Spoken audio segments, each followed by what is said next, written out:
Cynllun Gwasanaethau Clinigol, Rolau ein hysbytai yn y dyfodol. Fel rhan o'n hymgynghoriad, gwnaethom hefyd ofyn eich barn ar y rolau y gallai ein pedwar prif ysbyty eich chwarae yn y dyfodol.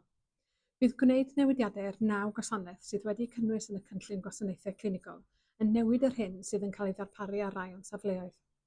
Dyma beth gytunodd ein bwrdd arno.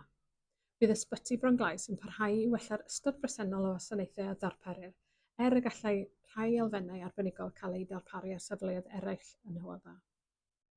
Bydd Ysbyty Glangwili yn canolbwyntio mwy ar ofal acywt ac argyfwng, gyda rhywfaint o ofal wedi gynllunio'n symud i rywle arall yn dibynnu ar y gwasanaeth neu'r cyflwr. Bydd Ysbyty Tywysog Philip yn cynyddu ei rôl wrth ddarparu gofal wedi gynllunio, yn enwedig ar gyfer rhanbarth ehangach ac mewn partneriaeth â Bwrdd Iechyd Prifysgol Bydd Ysbyty. Bydd Ysbyty Llwynhelig yn ehangu'r ddarpariaeth gofal wedi gynllunio yn Hywel Dda, gan gynnal mynediad cychwynnol at ofal acywt, ond trosglwyddo'r achosion mwyaf cymhleth i Ysbyty Glangwili. Mae'n bwysig nodi nad oes unrhyw newid i'r ffordd y mae pobl yn cael mynediad at ofal brys neu ofal mân anafiadau yn unrhyw un o'r safleoedd.